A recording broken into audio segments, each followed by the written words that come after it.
meteorological spring. We can hardly wait. This is the Tax Committee. We'll call the Senate Taxes Committee to order. First, it's good to see live people in the Senate Tax Committee. I appreciate all the members who could be here at the table and all of those following these important bills. Thank you for being present online and in person today in G15. Before we start, members, I just want to give you a note about some of the tax bills regarding property tax issues that have been sent to the Tax Committee. And I'm going to ask Senator Weber if he will, I'll be sending these to his committee for a little screwdriver work to get these bills ready for hopefully hearings. And so those would be Senate File 3159, which is tax increment financing, and 3160, Chatfield tax increment financing. And we'll also send 3183, which is property tax refunds, 3184, which is modifying requirements for senior property tax deferral, 3192, which is a homestead market value exclusion, and 3196, which is exempting property use for vets orgs, 3571, Social Security exclusion from income measured by the property tax refund program, and 3592, repealing the state general tax. So we have a host of property tax concerns. I think you can tell from that people are concerned about their increases in property taxes. Today, in the Tax Committee, we are going to have two bills, members, which are not necessarily new to us, but very important in how we fund roads and bridges in our state. We will be hearing from Senator Newman, Senate File 3081, if you could come up to the testifying table, please. And we also will be hearing from Senator Howe regarding Senate File 3086. The bills are very similar. There's a few differences. I'm going to ask Senator Weber, could you please move Senate File 3081? So moved. Thank you. And Senator Gazelka, could you please move Senate File 3086? So moved. Oh, well, I guess we should, we'll have two bills that we will be moving, and we will be voting on each one individually, members. First, I'm going to ask Senator Newman, welcome to the committee. Introduce yourself for the record, and if you could kindly tell us about Senate File 3081. Thank you, Madam Chair. Members, it is indeed nice to see real people again in committee, and I am very happy that you are able to take this testimony live today. I am going to be very brief in my presentation because I've got some witnesses that are sitting off to my right and behind me. All of those folks are very interested in these two bills. But before I tell you about the bill, very briefly, just put it in historical context. It is anticipated by MnDOT that over the next 20 years, we will have an $18 billion deficit on roads and bridges. That equates about $900 million per year that we are going to be short, and that doesn't include any expansion. So ask you to please keep in mind just how short we are of money in the transportation arena. I would also tell you that traditionally transportation gets approximately 0.5% of the general fund budget, 0.5%. Under the current budget, that has now shrunk to 0.4%. And of that minuscule percentage, only a very small percentage of that 0.4% goes to roads and bridges. Everything else goes to finance or funding things like ports, airports, rail, freight, etc. In 2017, the legislature took a set amount of money, $145 million a year, and put it into, took the auto parts sales tax and transferred that into the Highway User Tax Distribution Fund.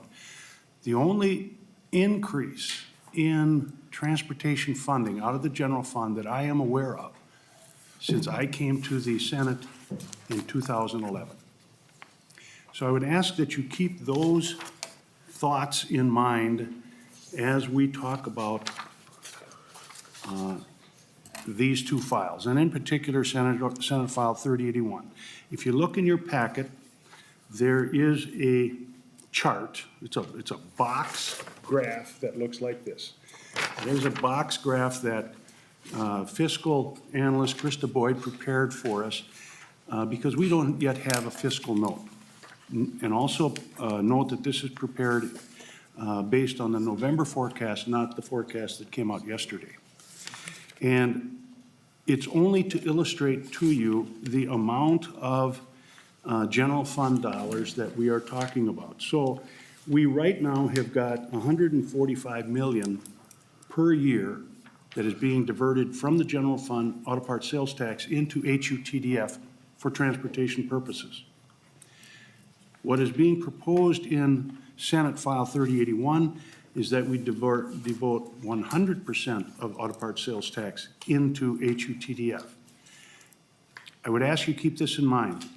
In 2017, when we set that dollar figure, it represented, I think, 50 or 55% of auto parts sales tax. Because auto parts sales tax continues to grow over the years, it is now reduced. It's about 43%. And so we're, in fact, losing ground on a percentage basis. If we put 100% of the auto parts sales tax into HUTDF, the numbers then will increase, and in the first year, it'd be $168 million, goes up in 2024 to $178 million. Those are the new amounts that would go into HUTDF over and above the existing 145 million. The other thing that I would ask that you keep in mind is that the folks that are sitting behind me represent the coalition that has come together in support of this bill. And I think recognition of the coalition and the folks that are supporting this bill is really important because it is so diverse. I don't know, Madam Chair, if you have a list of the coalition in your packet or not, but I would like to read into the record who is in support of this bill. Please do. And I want to acknowledge that the diversity of the support behind this bill is something that is unique, at least in the transportation arena. We've got the Minnesota Business Partnership and the Minnesota Chamber. Those are businesses. We have the operating engineers, the 49ers, the Regional Council of Carpenters, the Associated General Contractors. The trades are behind us. We also have in the trades the Leona Local 563. We have the Asphalt Pavement Association and the Concrete Pavement Association. In my world, in the transportation world, those two groups don't necessarily get along, but they are both supporting this bill. Then we have local units of government that are in support of this bill. The Minnesota Association of Townships, the Coalition of Greater Minnesota Cities, League of Minnesota Cities, Minnesota Small Cities. Oh, and I forgot to mention Iron Workers Local Union 512. So just take note, please, of the variety of the support that is behind this idea. And this idea is, there's nothing new about it. It's been around for a long time. But suddenly we have got a lot of support for it because of the jobs that it will create and the recognition that transportation in the state of Minnesota is falling behind and it's becoming critical. And the amount of money that we receive out of the general fund is so minuscule. It is so minuscule. And we have state agencies, they have to have money to run their agencies. And they don't have enough money to do that, so they're dipping into HUTDF funds to do it. It's impermissible spending. In addition to that, we have other parts of our budget that are really important to the state of Minnesota. Again, the ports, railroad freight, airports, transit. All of those things have to be paid for. because they're not being paid for the most part, out of HUTDF. Transit does get some money. So I think it's time that the state of Minnesota recognize where we are at in terms of our infrastructure. And I'm not thinking about this budget or the next budget or the budget after that. I'm thinking in the year 2030 or 2050, we are in trouble. And if we don't do something about it now, our children are going to suffer. Just think about the gas tax. The gas tax pays currently approximately 1/3 of all of the funds that go into HUTDF. And I'm telling you, it's a dying star. Yep. With the advent of electric vehicles and the improvements to the internal combustion engine, gas tax revenue is projected to decline sharply beginning around 2024, 2025. We simply cannot afford that. So, Madam Chair, members, that's my pitch for the diversion of the auto parts sales tax into HUTDF. And under Senate File 3081, 100% of that would go into HUTDF. Senator Howe, I think, would now like to explain to you the difference between his bill and my bill. Thank you, Madam Chair and members. Thank you, Senator Newman. Members, if you can hold your questions and comments, we want to hear about a very similar bill with a bit of a difference, and that would be Senator Howe's bill, Senate File 3086. Senator Howe, to your bill, and you don't need to re-describe everything that Senator Newman did, but it would be very helpful if you told us what the differences are and why you believe they're important. Senator Howe. Thank you, Chair Nelson. And I will say that the bills are very similar. The biggest difference between the two is in Senate File 3086, it actually dedicates a percentage to the HUTDF and a percentage to the Small Cities Assistance Account and a percentage to the Town Road Account. And the reason being that I believe it's important to dedicate some of this to the small cities and the town road accounts is if you've ever been out in the townships and driving some of these township roads, farm equipment has gotten extremely bigger.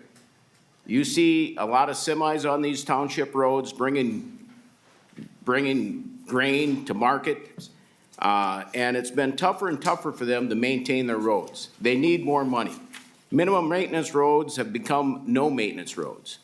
So they need more money to maintain their town roads. Now, that's why it's important to dedicate, and they have gotten extra money here and there, but they need a steady stream of funds that they can count on to actually plan how they're gonna maintain their roadways. Now, small cities currently get zero funding.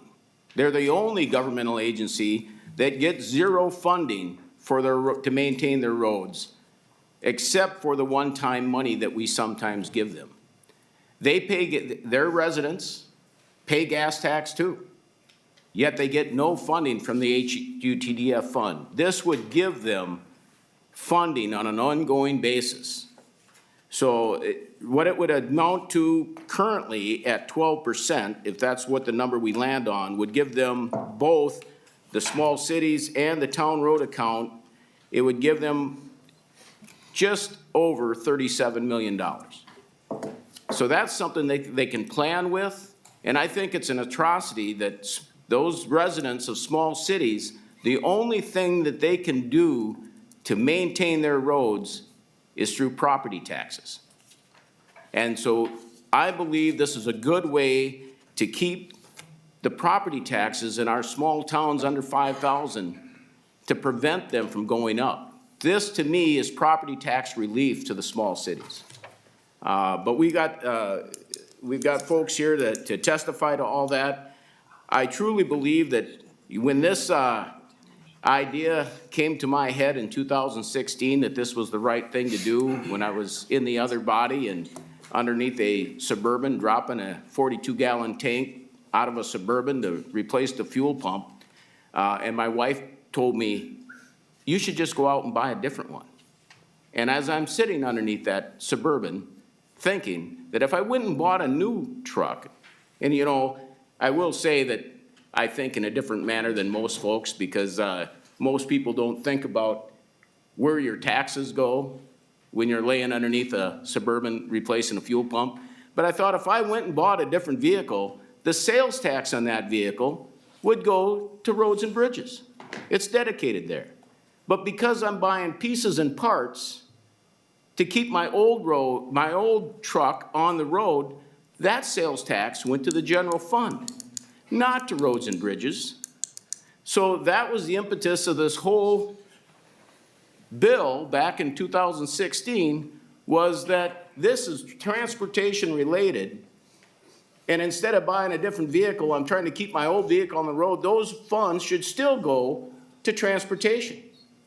And everything you buy, I don't care if you order it on Amazon or get it from your local market, comes on roads.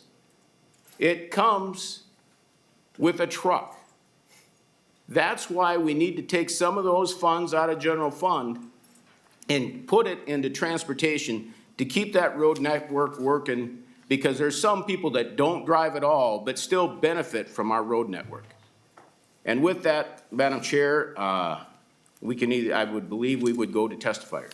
Thank you. I will start, I think we have about 6 or 7 testifiers today.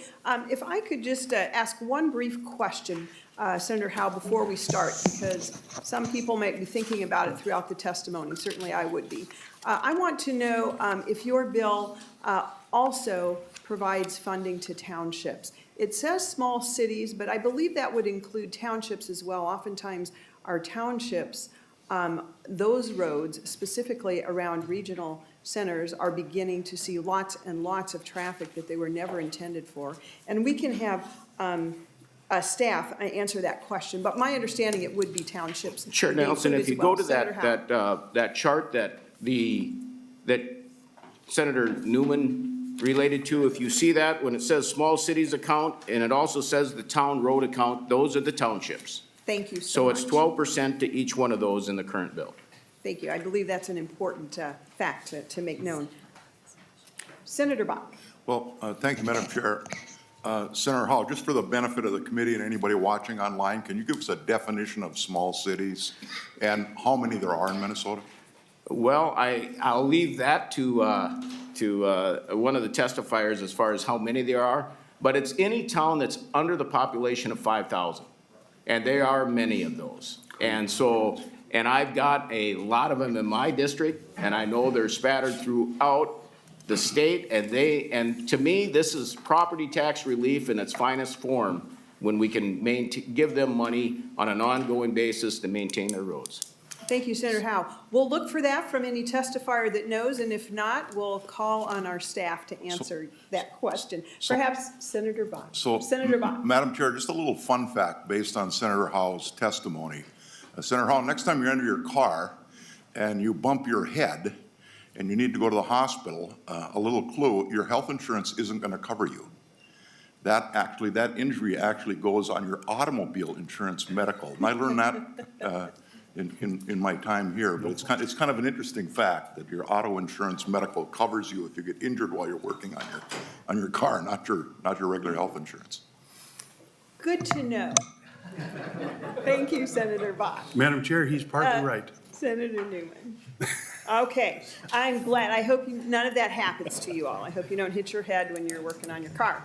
All right, well, let's get to our testifiers today. We have a good slate of testifiers. Today we're going to start with Bob Nuss, president of Nuss Truck and Equipment in Rochester. Mr. Nuss, welcome. Thank you, Madam Chair. I appreciate the opportunity to testify today. The Minnesota Chamber, of which we're a member of, represents more than 6,000 employers and over 500,000 employees across the state. The sustained investment in the state's transportation infrastructure has always been a cornerstone of the Minnesota Chamber's policy advocacy. That's because businesses depend on a safe, reliable, and efficient transportation system to get their goods to market and their employees and customers to their doors. To provide some context to this, we can take a look at the stats from the Greater Chamber growth the Mankato Chamber, Mankato has the highest rate of retail spending per capita in the state, more than every other metro area. This highlights the fact that they draw consumers from surrounding areas. The same can be said for Mankato's draw as an employment hub. Its daytime population increases by 40% each day. And when it comes to movement of goods, more soybeans are processed in Mankato than any other place in North America. And we have a business in Mankato. We've been in Mankato since 1983. And of course, with the changes we've seen with the Highway 14 has made a great improvement in access to the area and to the businesses. But Mankato, like everywhere else, all this activity is supported and made possible by transportation infrastructure. But investments in our transportation infrastructure can also spur economic growth and development elsewhere. Our colleagues at the Owatonna Chamber of Commerce and our representatives here in the Senate, Senator Jasinski, are probably quick to point out that the completion of Highway 14, as I mentioned, between Owatonna and Dodge Center, brought a significant new business investment to the area. More than $130 million in investment for new businesses coming into the area. More than $20 million in investment from expansion of existing area businesses. These statistics from just two communities in the state, Mankato and Owatonna, highlight the importance of continued investment in our state's transportation infrastructure. And the bills the committee are hearing today will ensure our ability to continue maintaining and improving our system in the years ahead. We at the Minnesota Chamber have been strong supporters of using revenues from the statewide sales tax on auto parts for transportation purposes. While we are pleased with the work of the legislature in 2017 to bring a portion of these funds to transportation, the fact that the current dedication is set up in statute as a fixed amount significantly limits the usefulness of the revenue resource over time. Bringing 100% of these revenues into transportation, we will broaden the base of financial support for the system with a source of funds that will continue to grow over time, helping us to keep pace with the continually rising construction costs. And we recommend that 100% of the tax on auto parts and include truck parts go to roads and bridges. And importantly, we can use these revenues to make important long-term investments without raising taxes. I want to again thank you, Madam Chair, for the opportunity to bring this testimony and with you today on behalf of my business and other members of the Minnesota Chamber to broaden our business community. Thank you. Oh, thank you, Mr. Nuss, and thank you so much for testifying today and for your multi-generational business in our state. We so appreciate that, and I have a special appreciation that you are right from Olmsted County there. So, Mr. Nuss, thank you so much. Next on our testifier list is Nate Runke, Regulatory and Political Affairs Coordinator for Operating Engineers 49. Mr. Runke, welcome to the committee. Introduce yourself for the record, please. Good morning, Madam Chair, members of the committee. For the record, I'm Nathan Runke, and I'm representing the International Union of Operating Engineers, Local 49. I work out of our office in Rochester, where my family has called home for the past 15 years. Members of Local 49 are the heavy equipment operators on many public and private construction sites, conducting the building and maintenance of roads, bridges, residential and commercial buildings, along with civil and energy and other utility projects across Minnesota, North and South Dakota. On a comprehensive scale, construction is a $16 billion industry in Minnesota and supports more than 130,000 jobs.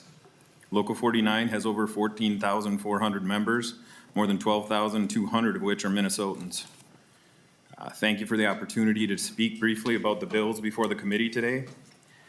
Thank you, Senator Newman, for authoring Senate File 3081, Senator Howe for authoring Senate File 3086, and Chair Nelson for authoring Senate File 3591. Your efforts to increase resources in our transportation system are greatly appreciated, and we are here today to testify in support of those bills. Along with other members of our Transportation Coalition, Local 49 is advocating for 100% dedication of the sales tax paid on auto parts to be committed to road and bridge projects. This common sense proposal would be a positive step in addressing our transportation system needs and would create thousands of jobs in the process. Stable and ongoing funding is critical for the long-term planning needed for transportation projects. Minnesota has the 5th highest road miles in the country. As Senator Newman stated, the Highway Investment Plan identifies a great unmet need, and MnDOT has identified 772 bridges across the state in need of replacement over the next 5 years at an estimated cost of $453 million. And in 2018, the American Society of Civil Engineers gave our road system the failing grade of D+. These are just a few data points that describe the challenges our transportation system is facing, and the bills before you would be a step in the right direction in addressing these needs. Again, thank you for the opportunity to testify, and we would encourage members of the committee to support these bills and appreciate the author's work in advancing this legislation. Thank you, Mr. Runke. Thank you for your leadership with the operating engineers, Local 49. Next, we have Bentley Graves, Minnesota Chamber of Commerce. Bentley, welcome to the committee. Introduce yourself for the record, please.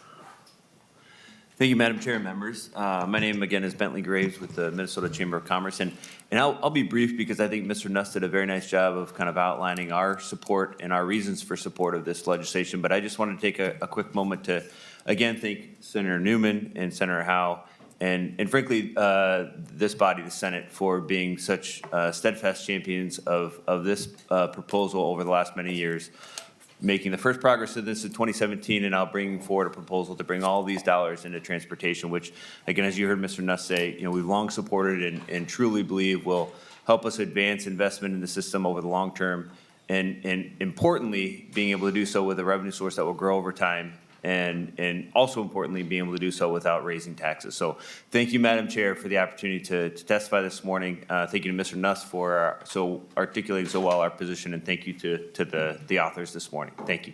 Thank you, Mr. Graves. And if I could have our testifiers hang around for questions later, if you would, please. Mr. Donohoe, welcome to the committee. Introduce yourself for the record, please. Good morning, Madam Chair. Thank you for the opportunity. My name is Adam Donohoe. I'm with the North Central States Regional Council of Carpenters. We represent 28,000 carpenters, millwrights, pile drivers, and industrial workers across 6 states, 12,000 of which are here in the state of Minnesota. And it's a privilege to be here this morning. If we're in front of the tax committee, it's usually because of one thing. It's usually because we're talking about jobs and careers and construction. And so that's certainly the message that we bring to this discussion. We're really proud to be with the coalition. I won't echo a bunch of comments that Mr. Runke made and that I know others are going to make as well. But when it comes to jobs and a career in the construction trades, they're made up of projects. And the longer term investments that we have in transportation, the easier it is for MnDOT to plan those projects, the easier it is for contractors to get a steady workload, and that for our members to move from apprenticeship through their 4-year programs. I just want to say a word about that. Our program in Minnesota invests over $10 million annually in our apprenticeship program. The building trades in total invest nearly $50 million annually, and it's a first-class way to make a good career.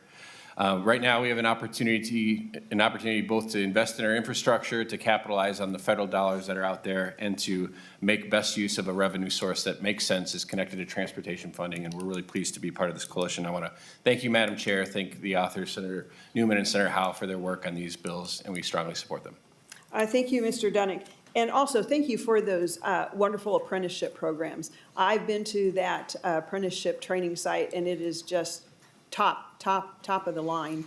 And so thank you for training our next construction members. Absolutely. All right, thank you. Next, we have Matt Zeller, Concrete Paving Association.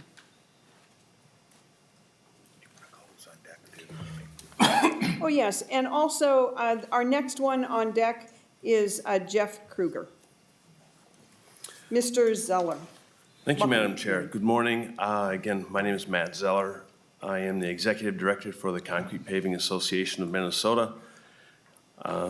Great to be here again in person. Sorry for the lack of a tie, but somehow over the last 2 years, all my shirts shrunk and none of them fit around my neck anymore, so Happened to the best of us. I don't know how that happened.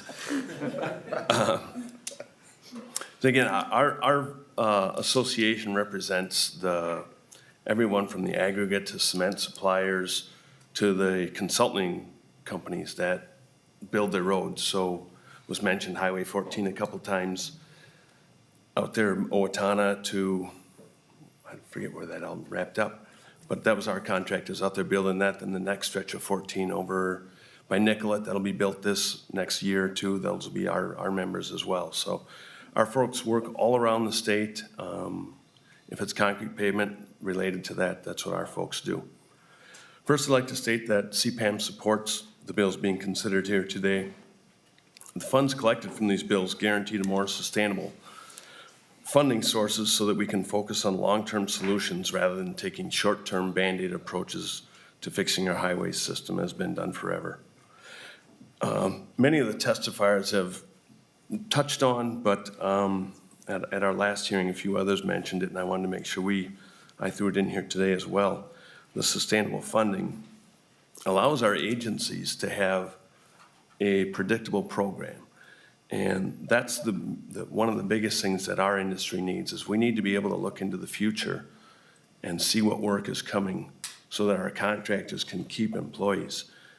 Because if we have down years, if we're looking into the future, those employees need work and they'll leave. So if we don't have a sustainable funding program, we lose employees. Additionally, the new federal IIJA funding will go a long way towards allowing our state to more consistently focus on long-term fixes, which will best benefit the state both economically and environmentally. But the funding only goes so far and there's still greater needs. Typically, long-term and sustainable fixes cost more, but they have a much better return on investment. These dedicated funds will help with that effort. Just to consider several upcoming high-profile jobs that need to be funded and built, such as the Blatnick Bridge up in Duluth, the 494 corridor in Southwest Metro, I-94 between Minneapolis and St. Paul, the 35W I-494 interchange, as well as numerous other high-cost projects critical to the non-metro area. Several of these projects alone can consume MnDOT's entire annual road budget, and that doesn't factor in inflation, further reducing how far our funding can go. Excuse me. The only way to get these projects built is to have sustainable funding sources, which allows us to build long-term fixes that benefit the tax-paying public best. The most economical fixes will usually be the longest-lasting fixes. But to do that, we need guaranteed funding sources in order to afford to build those projects. Thank you, Madam Chair. Oh, thank you, Mr. Zeller. Next up is Jeff Krieger, Executive Director of Minnesota Association of Townships. Mr. Krieger, welcome to the committee. Please introduce yourself for the record. Thank you, Madam Chair. Thank you, members of the committee. My name is Jeff Krieger. I am the Executive Director of the Minnesota Association of Townships. This is actually my first time testifying in person, so I appreciate that. Matt represents Minnesota's 1,780 townships, which encompasses about 935 citizens within those townships. It's about 17% of our total population. Matt strongly supports Senate File 3086, as it dedicates 100% of auto parts sales taxes to roads and bridges. Townships have approximately 55,000 miles of roads, and which is about 39% of all Minnesota roads. It's more roads than any other single-level road authority in the state. Road and bridge expenditures are far and away the largest expense for townships at a cost of over $229 million per year. While it varies township to township, my personal township, Newmarket in Scott County, we spend about 70% of our levy on road maintenance for gravel and for paved roads. Statewide, we know current spending is insufficient to meet the increased demand placed on township infrastructure. But with a state budget surplus of $9.3 billion, Matt hopes that this can finally be the year to get the minimum of $20 million increase of ongoing dedicated funding that townships need just to maintain our existing roads. In Senate File 3086, 12% of auto parts sales taxes or tax revenue would be dedicated to the town road account. Another 12% of the taxes would be dedicated to small cities.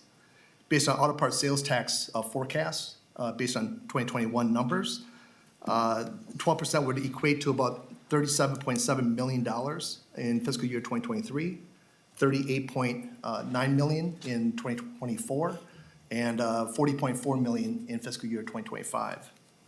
This proposal would be the shot in the arm for what townships have been asking for just to meet our needs. If you look at our neighbors to the east, Wisconsin towns have about 60,000 miles of roads, and they will receive $160 million in state funding this year alone. That's about 3 times what Minnesota townships currently receive in state funding. We want to thank Senator Howe for bringing this bill forward. I don't know how to replace a fuel pump, but I do like how your mind works. And we also want to thank Senator Newman for being a championship of this issue for over the years as well. The time is right with bipartisan support for dedicating these funds for township roads in small cities. And thank you, members of the committee, for serving Minnesota and for your time today, and I'll stand for questions. Oh, thank you, Mr. Krieger. We'll hold our questions to the end. Okay, All thank right, you. thank you so much. Mr. Steele, Sheldon Steele, Business Manager of LiUNA. Welcome to the committee.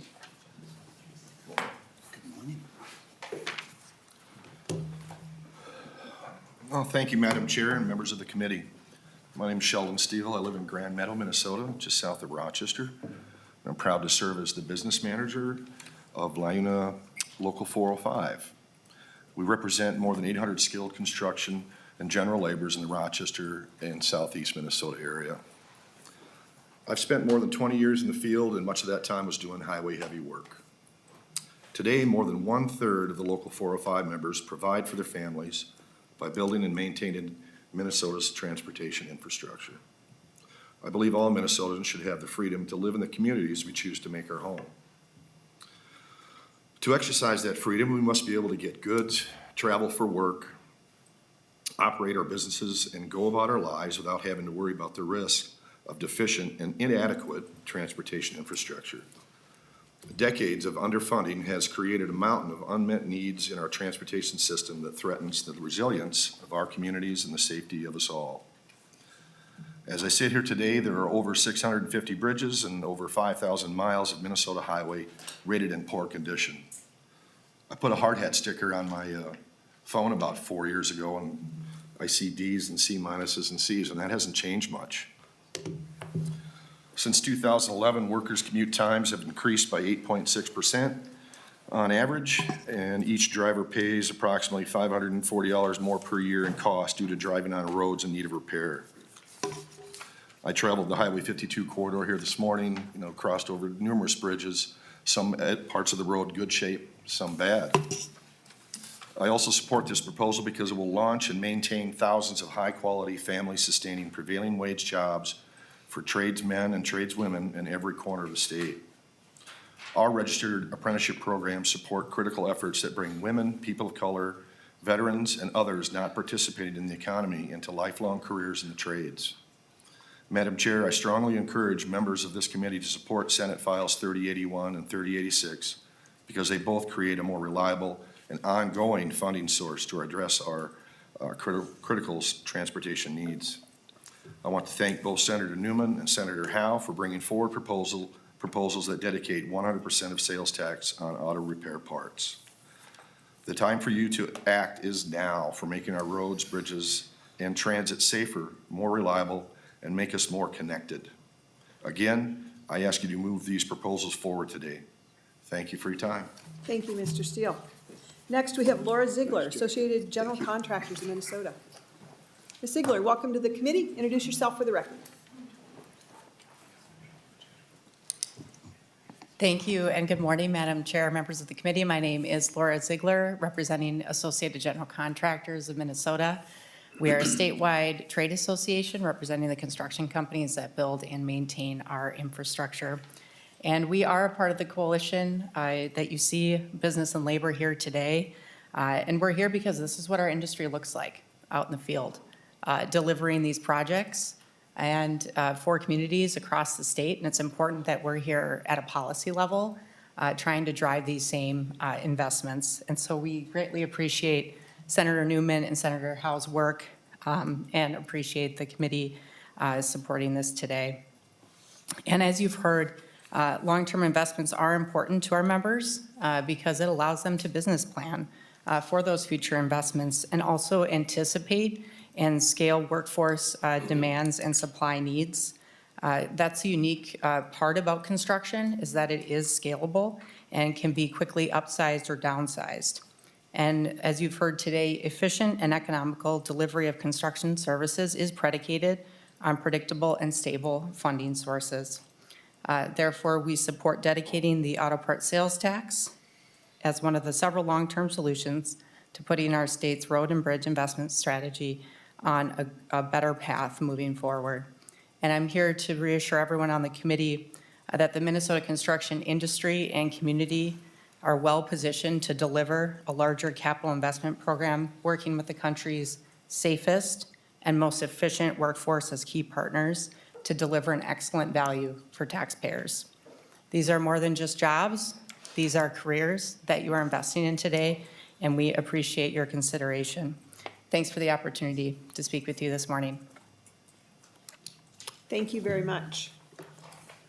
And then I'm going to also call up Cap O'Rourke, who's testifying specifically about Senate File 3086. Mr. O'Rourke, welcome back to the Tax Committee. Introduce yourself for the record, please. Thank you, Madam Chair. Members, my name is Cap O'Rourke. I'm here on behalf of Minnesota Association of Small Cities. We represent all cities that have populations under 5,000. To address the question that Senator Bach raised earlier, there are 704 cities with populations under 5,000. There are 670,000 Minnesotans call our small cities home. And we currently have no dedicated funding for our transportation needs.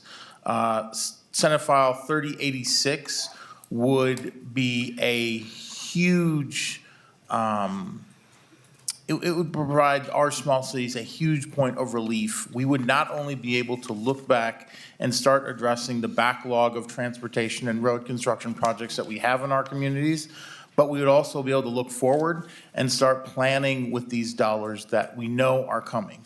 One of the biggest problems that we've had with the Small Cities Assistance Fund that was established in 2013 is that funding for that pot of money is sporadic and cities cannot rely on it. So when it comes, it's nice and it usually is used to backfill existing projects, but cities cannot plan for future transportation dollars. And as the only municipal entity that does not get dedicated funds, this has been a huge hindrance in how cities operate and how they plan for their future. Senate File 3086 would dedicate 12% of the set aside for transportation car part sales, and that would equate to about, as Senator Howe mentioned, equate to about $35 to $37 million that would go spread out amongst all the cities under 5,000. We strongly support this bill and ask you to make sure that you keep the dedicated portion for Minnesota small cities in there and help us address our dire transportation needs. Thank you very much. Thank you, Mr. O'Rourke. Members, are there any other testifiers in the audience or online that might not be on my sheet? Seeing none others, we'll go to members' comments and questions. Senator Bach. Well, thank you, Madam Chair. I was just curious, did the committee or committee staff hear from anybody that wanted to testify against this bill? We have not received any testimony against this bill. Madam Chair, I mention that because in my experience here, when we have a problem and business and labor come to the Capitol united on how to solve a problem, it's a train that's hard to stop.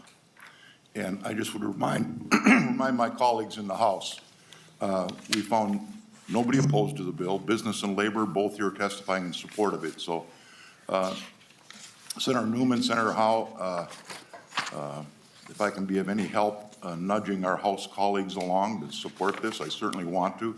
When you look at the amount of money that we're talking about committing to transportation infrastructure, in the current biennium, looking at the department's fiscal note, of the $9 billion surplus we have, it's less than 2%. Less than 2% of the surplus would go to transportation. And when you look at the out biennium, the next biennium that we're gonna put a budget together for, it's less than 6%.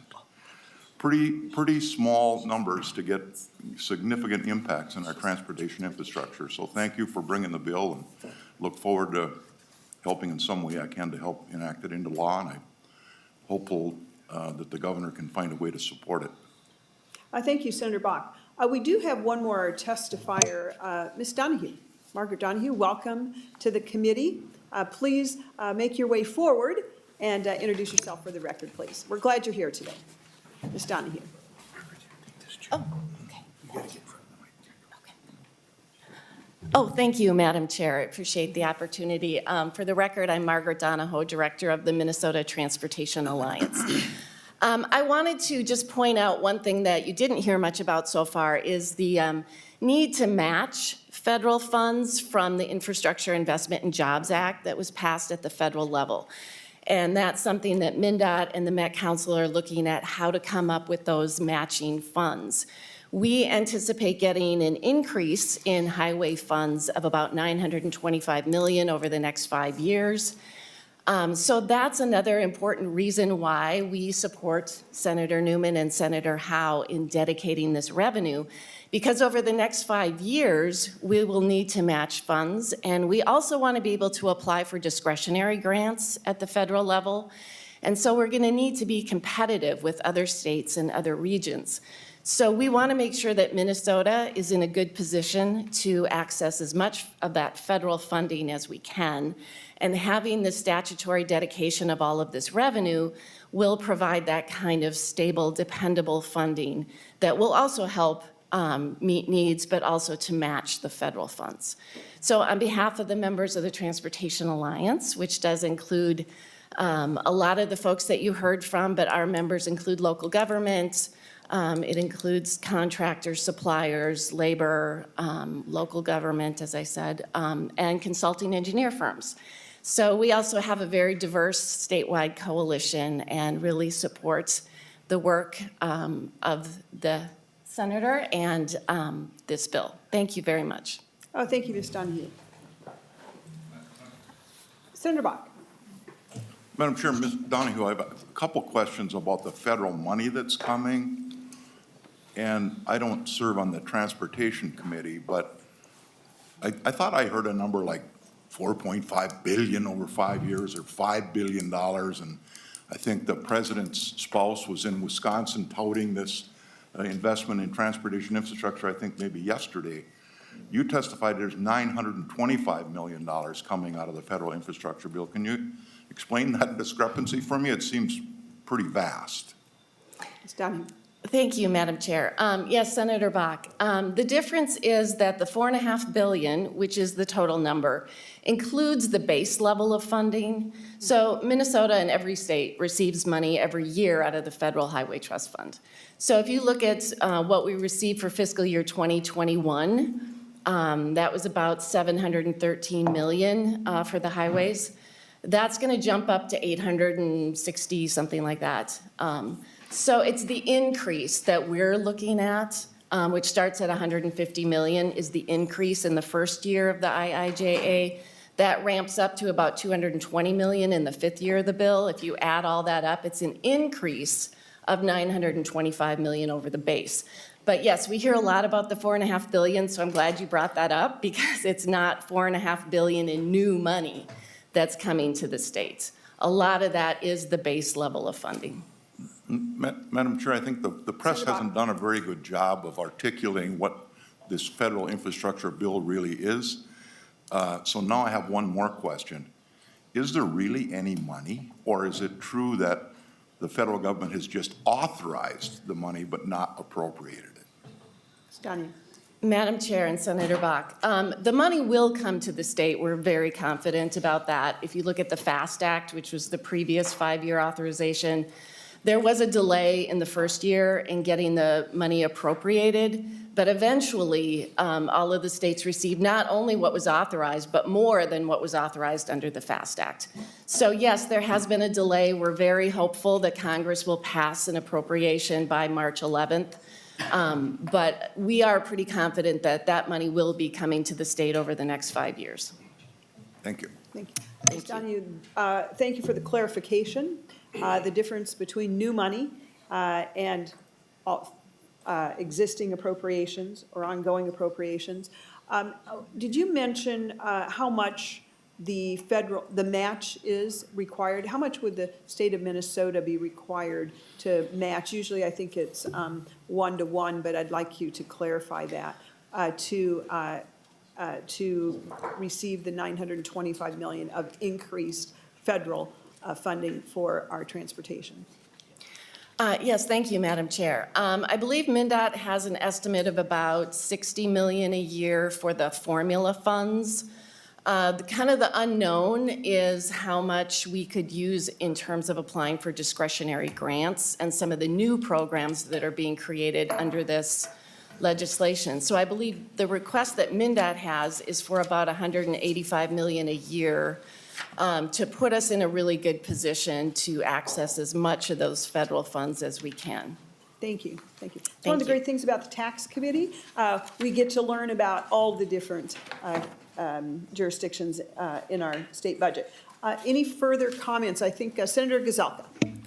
Thank you, Madam Chair, and I had similar comments to Senator Bach that I haven't heard anybody that is opposed to doing this, and if we have a $9.3 billion surplus and we're talking about around $170 million a year, we've been struggling for a long time trying to find permanent funding. Many of us were opposed to the gas tax increase for what Senator Newman talked about, electric vehicles coming. That's going to be going down and down. This one is inflation-proof, the way they've set it up. I'll support either one of the bills, but I do think we should get this done. It's been so hard to get it done. Now is the time to get it done. Thank you, Senator Gazelka. Senator Klein. Thank you, Madam Chair, and thank you to Senator Newman and Senator Howe for the two bills, common sense solutions to what is apparent to every Minnesotan who drives on the roads every day. And I support the bills. Thank you for bringing them forward. Madam Chair, what a pleasure to have an actual committee hearing with testifiers. I think it's my first time in a couple of years. It's just a real thrill. To Senator Gazelka's point about inflation proof, I think there was actually a technical suggestion from the Department of Revenue about this bill to address that concern and to make it more of a fixed amount. And I gather this is going to finance. And I wonder, Madam Chair, if someone from Senate Research or Council, Mr. Wilms in particular, could speak to what those concerns are, just for the edification of this committee. Thank you. Which of our, Mr. Wilms, can you answer that question? Yes. Provide some context, please. Thank you, Madam Chair Wilms. and committee members. To Senator Klein's question, the Department of Revenue has requested a technical clarification to the way the calculation is performed, not to change the intent or the outcome of the amounts transferred, but to kind of smooth out any sort of volatility that might be present in a monthly calculation.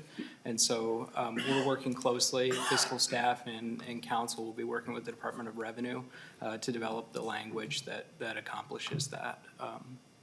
And we'll work also with Senator Newman on that as well.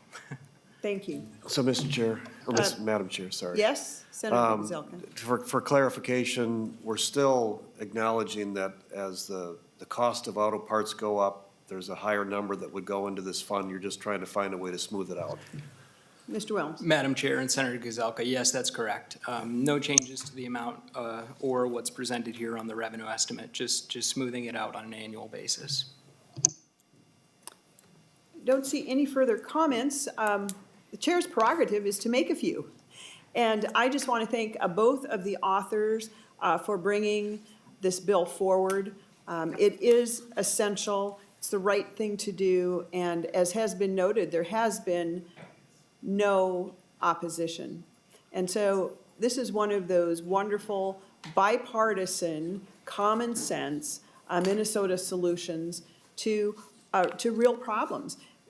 One problem is that we just have not had enough funding to keep our transportation system, our roads and bridges in the shape that is needed for safety, for commerce. And, you know, we have had a declining source of revenue. The gas tax has been a declining source of revenue since I arrived in the legislature, and that was in 2003. And so we have seen year after year how the gas tax has been declining. So this is a very innovative way to keep up with modern needs. I particularly want to acknowledge, it was mentioned, but the impact of the small cities and township funding. That's something I hear across my district a lot, is our small cities needing the funding for those city streets, for bridges.